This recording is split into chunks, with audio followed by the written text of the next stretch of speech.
Hi everyone, welcome back to Shine classes. First of all good evening to everyone. कैसे हैं आप सब? उम्मीद है आप बहुत अच्छे हैं, हमेशा अच्छे हैं, हमेशा अच्छे रहिए, ऐसी मैं कामना करती हूँ आप सभी के लिए। आइए बढ़ते हैं अपने क्लास की तरफ, जहाँ पर हम करने वाले हैं हिंदी की क्लास। हिंदी की क्लास की अभी तक एक भी क्लास नहीं हुई, तो ये आज आपकी पहली क्लास है जहाँ पर हम हिंदी का पहला लेसन स्टार्ट करेंगे। आपको जितनी भी चीज़ें इस चैनल पर मिलेंगी नई मिलेंगी, मैंने 2023 बैच को न्यूली स्टार्ट किया है और सारे सब्जेक्ट की क्लास आपको मिलेगी।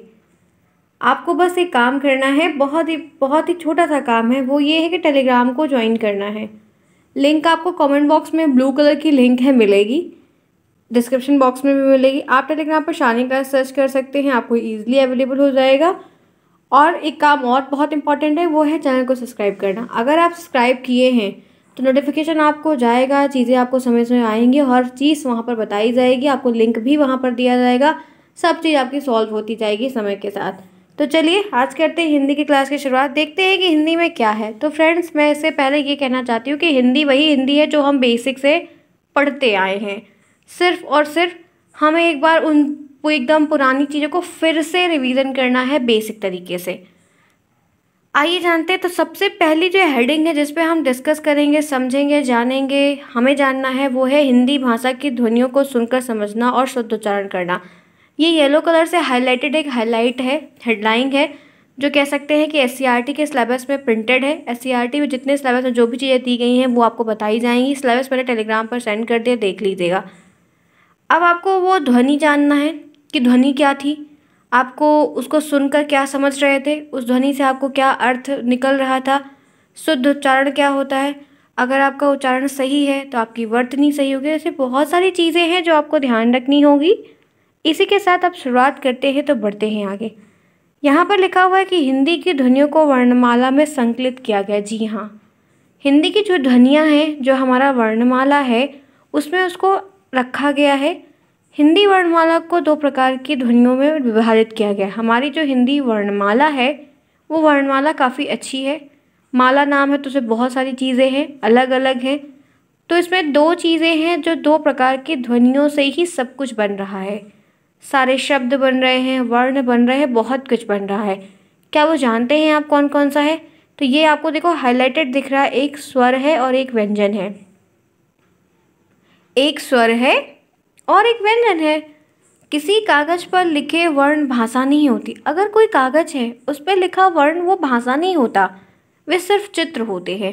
क्योंकि हम चित्रात्मक लिपियाँ बहुत सारी होती हैं उनको पढ़ते हैं, जिसका संबंध ध्वनियों से जोड़ के रखा गया है और बाद में उनको ध्वनियों से अंततः जोड़ दिया जाता है। यह वर्ण भाषा के रूप में बदल जाते हैं। ये जो वर्ण होते हैं वो फिर आगे चल के भाषा के रूप में बदल देंगे और हम इनको पढ़ने से अपने ढंग से समझेंगे। जिस भाषा को समझ रहे हैं, कुछ ध्वनियाँ विशेष प्रकार की व्यवस्थाओं से बनाई जाती हैं। प्रत्येक भाषा की अपनी एक व्यवस्था होती है जो अन्य किसी विषय से भिन्न होती है। हर विषय की अपनी एक भाषा है। मैथ की अपनी एक भाषा है, इंग्लिश की अपनी एक भाषा है, संस्कृत की अपनी एक भाषा है, ऐसे सब चीज़ों की अपनी भाषा है। तो ये जो ध्वनियाँ हैं वो एक प्रकार से चित्र होता है जिनको हम संकलित करके वर्णमाला में रखते हैं और फिर उनको हम उसको एक वर्ण का, एक शब्द का, एक भाषा का स्वरूप धीरे धीरे करके देते हैं। तो इस तरीके से वर्णमाला बनी हुई है और उन सभी वर्ण जो उसमें दिए गए हैं वर्णमाला में, इसीलिए वर्णमाला की परिभाषा होती है कि वर्णों के समूह को वर्णमाला कहा जाता है। तो वर्णमाला जो है वो आपको इसी तरीके से अलग अलग देखने को मिलेगी जो कि हमें मिलती है। आगे बढ़िए, ये सब बेसिक है। जो प्रश्न बनेगा, जब मैं आपको यह बात पढ़ाती हूँ, आपसे डिस्कस करती हूँ, तो ये बात मैं उसी वक्त तुरंत उस पैराग्राफ को बताती हूँ कि ये क्वेश्चन इस तरीके से यहाँ पर आने वाला है या आएगा, तो वो चीज़ आप पॉइंट आउट करते हुए चला करिए। ठीक है फ्रेंड्स, चलिए आगे आइए। भाषा की लघुत्तम इकाई स्वन है, स्वान भी कहा जाता है। इसे ध्वनि का नाम भी दिया जाता है, इसी को हम ध्वनि का भी नाम देते हैं। ध्वनि के अभाव में भाषा की कल्पना भी नहीं किया जा सकती। अगर ध्वनि नहीं है, अगर कोई ध्वनि नहीं है, तो आप किसी भी भाषा की कोई भी संकल्पना कुछ कर ही नहीं सकते हैं। क्योंकि कोई ध्वनि नहीं तो कोई आवाज़ नहीं, कोई आवाज़ नहीं तो कोई गूंज नहीं। तो ध्वनि एक बहुत इम्पॉर्टेंट हिस्सा है। कभी कभी ध्वनि की एक छोटी सी परिभाषा आई हुई है, पिछले कई सालों में नहीं पूछी गई, लेकिन पहले कभी पूछी गई है कि ध्वनि किसे कहते हैं या ध्वनि से आप क्या समझते हैं। सिर्फ 1 से 2 लाइन, 2 से 3 लाइन आपको लिखनी होगी। इसी के साथ आइए आगे बढ़ते हैं। सबसे पहले समझते हैं ध्वनि का अर्थ। ध्वनि का शाब्दिक अर्थ होता है आवाज़। क्या होता है? आवाज़ होती है। ये इसका सामान्य अगर हम अर्थ देखते हैं तो आवाज़, गूंज, नाद, कोलाहल, हर्षोल्लास भी कहते हैं, शोरगुल, हल्ला गुल्ला। ध्वनि का अर्थ सबसे बढ़िया जो है वो है आवाज़। अगर हम सामान्य अर्थ की बात करते हैं तो आवाज़ है, गूंज है, नाद है, कोलाहल है।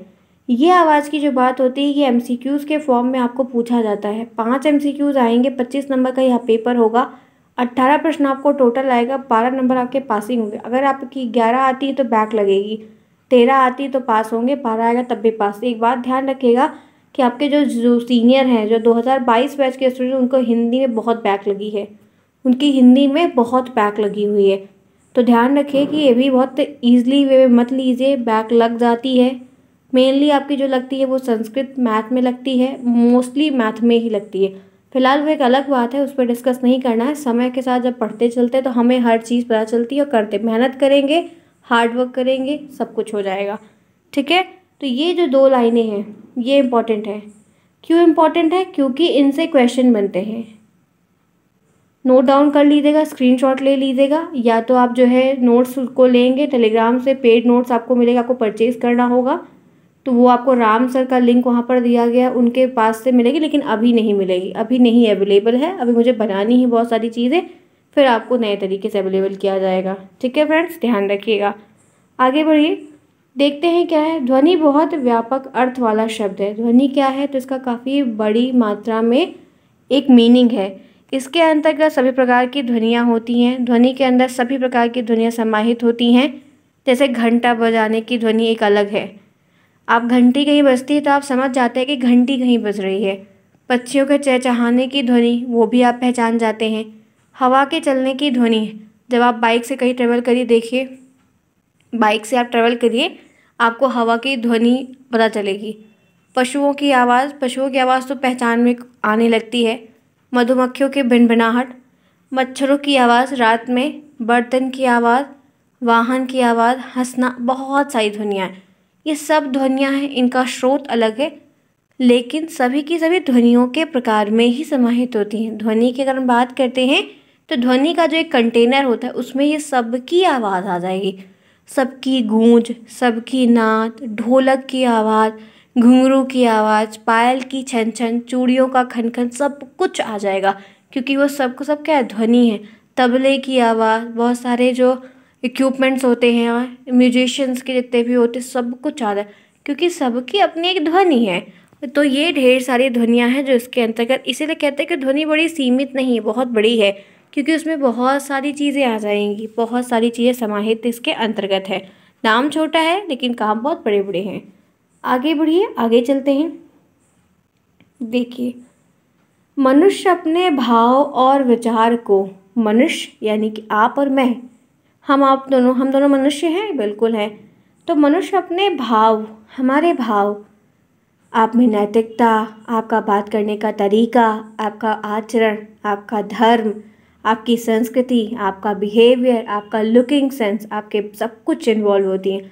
आपकी मनोदशा, आपके थॉट, आपकी सोचने का दायरा प्रकट करने के लिए, उसको दिखाने के लिए, या वो चीज़ प्रतीत हो, आपकी एक पर्सनालिटी बने, एक इंडिविजुअलिटी आपकी बने, तो आप जिन ध्वनियों को प्रयोग करते हैं उन्हें हम ध्वनि कहते हैं, उन्हें हम ध्वनि कहते हैं।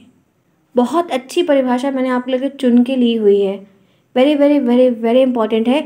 अगर ये परिभाषा आपकी आती है और आप अगर ये लिखते हैं तो बहुत अच्छा आंसर राइट करेंगे। ये बात ध्यान रखिएगा, क्योंकि आपकी खुद की एक पर्सनैलिटी, आपकी एक इंडिविजुअलिटी, आप अपने नाम से जाने जाते हैं। आपके हाई स्कूल की मार्कशीट, आपके इंटर की मार्कशीट, आपके pan card, Aadhaar card, voter I D card, ये सारी चीज़ें तो आप सबके पास अवेलेबल होगी। जाहिर सी बात है, जितने भी लोग यहाँ पर इस वक्त मेरी क्लास को देख रहे हैं, आप अपने भावों को, अपनी बातों को, अपनी फीलिंग्स को, अपने इमोशंस को जब आप प्रकट करना चाहते हो, बताना चाहते हो, करना चाहते हो, या वो चीज़ झलकती है, तो उसके लिए जो इस ध्वनियों का आप प्रयोग करते हो, जिस मधुर वाणी का आप यूज़ करती हो, वो ध्वनि कहलाती है। समझ में आई बात? बिल्कुल आई होगी। चलिए फिर फटाफट क्लास को लाइक कर दी, इतनी अच्छी क्लास है, लाइक तो बनता है। फटाफट क्लास को लाइक करिए, फिर आगे बढ़ते हैं, चीज़ों को डिस्कस करेंगे, समझेंगे, जानेंगे। कोई प्रॉब्लम होगी तो मुझे कमेंट बॉक्स में बी फ्रैंकली पूछ लीजिएगा, हम आपको रिप्लाई ज़रूर करेंगे। और क्लासेस भी आपकी लंबी करेंगे। किसी ने कमेंट किया था मैथ की क्लासेस के लिए, डेफिनेटली करेंगे, आराम से करेंगे, अभी बहुत समय है। ठीक है, तो आपके एग्ज़ाम में भी बहुत समय है, तो बिल्कुल भी परेशान नहीं होइए आप, बिल्कुल हो जाएगा। ठीक है, चलिए हो गया, आगे बढ़ते हैं। एक बहुत अच्छा सा क्वेश्चन आपको और आता है, वो क्या है? ध्वनि शिक्षण के कोई 2 से 3 उद्देश्य लिखिए। अब इसमें एक चीज़ है, मालूम है क्या?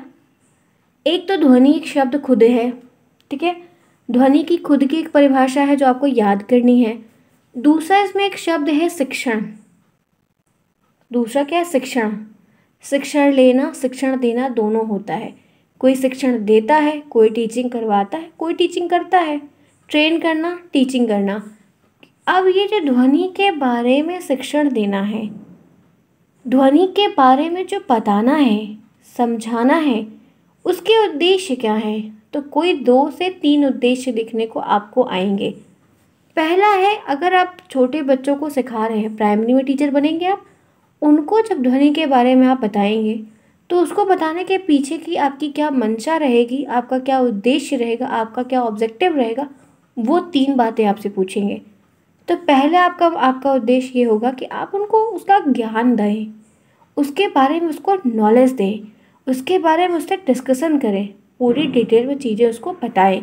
तो पहली बात क्लियर कट में। दूसरा, भाषाई ध्वनियों को समझना। जो भाषाई ध्वनियाँ, जैसे संस्कृत जब बोली जाती है, जब पंडित जी हमारे उच्चारण करते हैं मंत्रों का उच्चारण, तो उनकी आवाज़ एक अलग आवाज़। अभी हम लोग वही चीज़ पढ़ेंगे तो हम लोग पढ़ भी नहीं पाएंगे, क्योंकि हम उसे डेली नहीं पढ़ते, इसलिए नहीं पढ़ पाएंगे। ये नहीं कि हम उसे पढ़ ही नहीं सकते, हम उसे डेली नहीं पढ़ते इसलिए नहीं पढ़ पाएंगे।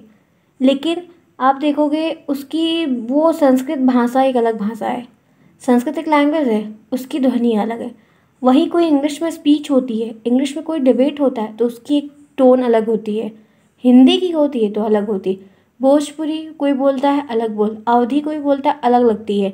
तो भाषा की जो ध्वनियाँ हैं उनको समझना, भाषा की जो ध्वनियाँ हैं या अलग देश की भाषा उसको समझना, तो ये आपको समझ में डिफ्रेंशिएट आ जाएगा कि ये मातृभाषा है, ये इंग्लिश भाषा है, ये संस्कृत भाषा है, ये उर्दू भाषा है। तो भाषाओं की जो ध्वनियों से आप सम्मिलित रहोगे, बोले रहोगे, जानते रहेंगे आप, तभी तो कर पाएंगे आप। तो ये ध्वनियों को समझना कि कौन कौन सी ध्वनियाँ कैसी हैं और क्या क्या चीज़ें हैं, कैसे एक आवाज़ आपको दिखती है, सुनाई देती है। मतलब वर्ण व्यवस्था को समझना, क्योंकि वर्ण व्यवस्था से ही वर्णमाला बनी हुई है। तो वर्ण व्यवस्था का जो एक क्रम है, कैसे चल रहा है, उन वर्ण व्यवस्था में हम 12 खड़ी पढ़े हुए हैं। आपने पढ़ा है 12 खड़ी? पढ़ा है? कक्का किक्की किक्के कुकू किक्के कोको कोको कंका, ऐसे करके होता है ना, बहुत पहले पढ़ा है। तो वो पढ़ते हैं, वो पढ़ाया जाता है और ऐसे ही याद कराया जाता था पहले, आप लोग को भी कराया गया होगा। तो वैसे जब हम ऐसा 12 खड़ी पढ़ते हैं तो हम ये वर्ण व्यवस्था को भी वैसे ही पढ़ते हैं। तो वर्ण व्यवस्था में कौन सा वर्ण क्या है और उसका उच्चारण कहाँ से हो रहा है, उसकी क्या मीनिंग है, ये बच्चों को बताना आपका उद्देश्य है। तो ये 3 उद्देश्य आपके हमेशा होने चाहिए। इसी के साथ और आगे बढ़िए। चौथा उद्देश्य है स्वर और व्यंजन का भेद जानना, कि स्वर क्या है, व्यंजन क्या है, ये भेद बच्चे को पता होना चाहिए, तभी वो उसको अलग अलग तरीके से समझ पाएगा, कर पाएगा, उसके उद्देश्य, उसकी मीनिंग, उसके उदाहरण बता पाएगा। तो उसको पता होना चाहिए। अगर चीज़ें उसको पहले से नहीं क्लियर हैं तो वो डिफरेंस नहीं कर पाएगा, कोई प्रश्न रहेंगे तो उनका रिप्लाई जल्दी नहीं दे पाएगा, इसमें उसको काफ़ी समस्याएं होंगी। तो इससे उचित है कि आप उसको दोनों को उसको क्लियर समझा दें, बता दें, ताकि कोई प्रश्न आए या कोई परिभाषा पूछी जाए, कोई उदाहरण हो तो वो लिख पाए, उसे ज्ञान हो, पूछने पर भी वो आंसर कर पाए। व्यंजनों का उच्चारण, दिशा, बोध, व्यंजन जो होते हैं उनके बारे में बताना, व्यंजन की बहुत प्रकार के होते हैं उनके बारे में बताना, कौन किसका है, किसका कहाँ से उच्चारण होता है, सब डिटेल में बताना। तो ये आप जब बताएंगे तभी उनको समझ में आएगा और वो अंतर उसमें कर पाएंगे, क्योंकि विभेद करना बहुत ज़रूरी है। नेक्स्ट, भाषा के शुद्ध उच्चारण और लेखन का ज्ञान कराना। जो भाषा का शुद्ध उच्चारण है, आप कोई भाषा दी गई उसका शुद्ध उच्चारण ही नहीं जानते तो ये गलत है ना, तो आप सही उसका उच्चारण करना सीखिए। जो लेखन है, लेखन का आपको ज्ञान ही नहीं है, आपको लेखन लिखने के बारे में नहीं है, तो लिखने के बारे में बताइए कि कैसे क्या लिखेंगे। जैसे कबूतर बोला गया, तो कबूतर में आपको का पता होना चाहिए, आपको बा पता होना चाहिए, आपको ता पता, तभी तो आप कबूतर लिखोगे। लेकिन आपको का, वो, का, बा वर्ण जो है उनके बारे में कुछ पता ही नहीं है, तो कैसे करेंगे। समझ में आई बात। तो इस तरीके से उनको बताना, फिर जो है उनको वाक्य यंत्र, उच्चारण स्थान जानना। उच्चारण स्थान के बारे में आपको आगे मैं बताऊंगी क्या है, बहुत अच्छा टॉपिक है, बहुत सारे प्रश्न आपको आते हैं। वाक्य यंत्र का मतलब वही उचित, मतलब उतान, लय, ताल, इस तरीके से। तो ये सारी चीज़ों के बारे में जब आप उनको ध्वनियाँ बताते हैं, वर्ण बताते हैं, तो सब कुछ बताना पड़ता है ताकि उन्हें सब पता रहे। तो मैंने तो आपको 7 उद्देश्य दिखा दिए, आप 7 में से कोई 2-3 ही लिखिएगा। ज़रूरी नहीं कि सारे याद करिए और ज़रूरी नहीं कि सारे आप लिखिए, क्योंकि ऐसा होता है ना कि पेपर छोटा होता है, टाइम बहुत कम होता है, तो हमारा टाइम मिस हो जाता है। आगे बढ़िए। यहाँ तक सभी को क्लियर है? क्योंकि आप लोगों की क्लासेस काफ़ी छोटी हो रही थी, आपने काफ़ी बच्चों ने कहा कि मैम थोड़ी और बड़ी करिए, तो मैं यहाँ पर अभी 16 मिनट की हो चुकी है, अप्रॉक्सीमेट आपकी 10 मिनट की करती थी, लेकिन मैं आपके और आगे भी कर रही हूँ, समय के साथ और भी बड़ी करूँगी, लाइव भी आपको डिस्कस करने के लिए सब कुछ होगी। बस थोड़ा सा ध्यान रखिए, शाम को 4 बजे अपने पद चिन्हों से यहाँ पर आइए, ठीक है, हस्त चिन्हों से कहेंगे। तो यहाँ पर आपको 4 PM पर मिलना होगा और क्लास करनी होगी। डेली की डेली होगी, डेली हर सब्जेक्ट की अभी एक एक होगी। आपके जो सेशन की शुरुआत है वो 21 नवंबर के बाद से काफ़ी रफ्तार से करेंगे, लेकिन 21 तक आराम से एक एक करते हुए चलेंगे। मैं आपकी क्लासेस 2 कर दूँगी। आप लोग अपना टाइमिंग एक बार, सभी लोग अपना टाइमिंग मुझे कमेंट बॉक्स में बता दिएगा कि कितने एक टाइम पे, कि आप सब लोग कितने टाइम पे अवेलेबल हो पाओ, तो मैं उस हिसाब से टाइम को मैनेज करूँगी, या मैं अपना टाइम बताऊँगी, आप लोग को मैनेज करना होगा। तो उस तरीके से हम 2 क्लास करेंगे दिन भर में, और एक क्लासेस आपकी क्लासेस बाय शालिनी पर चलेगी। अगर सब्सक्राइब नहीं किया उस चैनल को, उसका लिंक कमेंट बॉक्स में दिया जाता है, नहीं तो आप जाइए यूट्यूब पे सर्च करिए शालिनी क्लासेस और एक क्लासेस बाय शालिनी, दोनों को सब्सक्राइब करिए। क्लासेस बाय शालिनी पे आपके क्वेश्चंस होंगे जो दिन के समय होंगे, और यहाँ पर आपके लिए जो है क्लासेस होगी थ्योरी के, तो आपके क्वेश्चंस भी तैयार होते चलेंगे और थ्योरी भी कंप्लीट होते चलेंगे, तो उसको ज़रूर से ज़रूर कर लीजिए। चलिए आगे बढ़ते हैं, देखते हैं। अभी तक तो हमने उद्देश्य के डिस्कस कर लिया, तो विशेषताएं क्यों छोड़ दें, उनके बारे में भी जानते हैं। कहते हैं लिखने प्रश्न आते हैं आपके पेपरों में, तो क्या कहते हैं कि हिंदी की जो ध्वनियाँ हैं इनकी विशेषताएं लिखिए। आपको ये पूछते हैं कि हिंदी शिक्षण में ध्वनियों की जो विशेषताएं होती हैं उनको बताइए, इनकी खूबियाँ बताइए। तो पहली खूबी ये है कि अगर आप इनको पढ़ रहे हैं, देख रहे हैं, तो आपके बोलचाल का कौशल डेवलप होगा। देखिए हिंदी भाषा में पता है कुछ इस कौशल्स होते हैं, 4 कौशल, इसको हिंदी में कहते हैं सुबोपाली। सुनना, बोलना, पढ़ना, लिखना, सब बताएंगे, लेकिन एक एक करके। अभी तो हिंदी में शिक्षण के ध्वनियों की विशेषताएं पढ़ रहे, तो पहले उसको जानते हैं। इनकी पहली विशेषता ये है कि बोलचाल का कौशल। बोलचाल का कौशल मतलब ओरल स्किल। जैसे ये होता है कि जब हिंदी शिक्षण में ध्वनियों का प्रमुख उद्देश्य बोलचाल के कौशल को सुधारना होता है, मतलब जो हमारे से बहुत सारे उच्चारण लोग गलत करते हैं, नहीं पढ़ पाते हैं, तो ये दिक्कत कैसे होती है कि उनको ध्वनियों का ज्ञान नहीं होता। अगर आप उनको ज्ञान देंगे, या जब वो बोल रहे हैं या गलत पढ़ रहे हैं, तो उनको तुरंत सही कर दीजिए। यह बच्चों को सही और स्पष्ट ध्वनियों का अभ्यास कराने में काफ़ी मदद करता है, और उनकी बोली होगी सही हो जाएगी और सही सही शब्दों का वो उच्चारण कर पाएंगे। तो ध्वनियों का जब वो उच्चारण करेंगे, तो बोलने का जो एक कौशल होता है वो उनका डेवलप होगा। तो ये इनकी एक अच्छी खूबी है कि ध्वनि भी सिखाएंगे, साथ ही साथ इसके बारे में भी बताएंगे। दूसरा है शिक्षण माध्यम। दूसरी इनकी अच्छी खूबी ये है मीडियम ऑफ इंस्ट्रक्शन। मतलब ये हिंदी, ये इंग्लिश मैंने यहाँ पर ऐसे ही ले ली है, नहीं लूँगी, मैं जल्दी भी थोड़ा PDF बनाया, कोई बात नहीं, लेकिन ध्यान रखिएगा कि आप हिंदी में फोकस करिए। हिंदी शिक्षण में ध्वनियों का उच्चारण, सही बोलचाल एक महत्वपूर्ण शिक्षण का माध्यम है। मतलब आप ध्वनियों के माध्यम से जब सही उच्चारण ध्वनियों का जान रहे हैं, तो बोलचाल में आप सही चीज़ों को यूज़ करेंगे, और सब बच्चे अच्छे से समझ सकते हैं और सीख भी सकते हैं। आगे बढ़िए। तीसरा, स्वाभाविक भाषा का सीखना। ध्वनि शिक्षण छात्रों को हिंदी को स्वाभाविक रूप से सीखने में मदद। आप जब ध्वनियों के बारे में उनको खूब बताते हैं डिटेल में, तो वो हिंदी की जो भाषा होती है उसको स्वाभाविक होता है कि वो उसको सामान्यतः सीख लेते हैं, धीरे धीरे, थोड़ा वक्त लगेगा बट वो सीख लेते हैं। इससे वे सही और प्राकृतिक भाषा का अभ्यास कर सकते हैं, और जो उनकी मातृभाषा है या जो किताबों की भाषाएं हैं, जो भी चीज़ें, उनको सीखने में आसानी होती है और वो आगे बढ़ जाते हैं।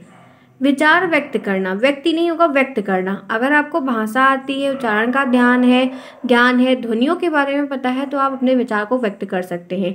तो ध्वनि शिक्षण के माध्यम से छात्र अपने विचार, अपनी भावनाओं को स्पष्ट रूप से व्यक्त कर सकते हैं और उन्हें सही शब्दों का चयन करने में भी मदद हो सकती है कि सही शब्द क्या है या सही उच्चारण आप उसमें क्या करेंगे। ऐसी चीज़ें आपको समझाई और बताई जाती है। समय के साथ आपको सब कुछ आता जाता है। अच्छी बातें सुनने की क्षमता, मतलब क्या होता है कि जब ध्वनियाँ होती है तो ध्वनि को पहले हम सुनते हैं, फिर उसको उच्चारण करते हैं। तो ध्वनि शिक्षण से बच्चे सही स्पष्ट ध्वनियों को भी सुन सकते हैं। इसीलिए कहा जाता है कि टीचर का अनुकरण बच्चे करते हैं। तो टीचर को अपनी जो शब्द के हैं उनका उच्चारण सही करना चाहिए। अगर वो गलत बोलेंगे तो बच्चे भी गलत बोलेंगे, जिससे उनके सुनने की क्षमता में सुधार होगा। अगर आप सही तरीके से बोलोगे या बच्चा जब बोल रहा है तो उसको आप तुरंत बताओ कि ये चीज़ गलत है, आप इसको इस तरीके से बोलो, तो वो स्किल उसकी डेवलप होगी। साहित्यिक रूपरेखा भी काफ़ी अच्छी हो जाती है कि ध्वनि शिक्षण बच्चों में विभिन्न ध्वनियों को पहचान सके। अलग अलग ध्वनियाँ होती हैं, किसी एक ध्वनियों पे ही सब कुछ तो बना नहीं, सभी ध्वनियों को मिलाकर बहुत कुछ बना हुआ है। तो सभी ध्वनियों को वो पहचानना सीख जाते हैं जब उनका वो खूब प्रयोग करते हैं। साहित्यिक रूपरेखा में पहुंचने में काफ़ी मदद मिलती है, फिर उनको साहित्य में भी इंटरेस्ट आने लगता है। व्याकरण कौशल का भी विकास होता है। सही ध्वनियों और वर्णों के माध्यम से बच्चों को व्याकरण कौशल में भी काफ़ी सुधार होता है। ओके फ्रेंड्स, तो ऐसे सब कुछ डेवलप होता है, सिखाया जाता है। समय के साथ सारी चीज़ें बच्चों को सिखाई जाती है और स्तर के अनुसार सिखाई जाती है। तो चलिए फिर आज की क्लास करते हैं ओवर। 20 मिनट की हमने क्लास कर ली, काफ़ी बड़ी करी फिलहाल जितने क्लासेस कर रहे थे उनके कंपैरिजन में। ऐसे ही डेली बड़ी बड़ी कर लेंगे। आप समय पर आइए, सीखिए, और जितने भी लोग नए आते हैं ज़रूर बता दिया करिए, उनका स्वागत है सभी का। समय के साथ आइए, 4 PM पर आइए, पढ़िए, क्लास को देखिए, हर चीज़ बताई जाएगी, समय के साथ बताई जाएगी। प्रॉब्लम बिल्कुल नहीं होगी, आप जो दिक्कत होगी तुरंत पूछ लीजिएगा, कमेंट बॉक्स में आपको रिप्लाई ज़रूर मिल जाएगा। मिलते हैं फिर नेक्स्ट में, तब तक के लिए टेक केयर, बाय बाय।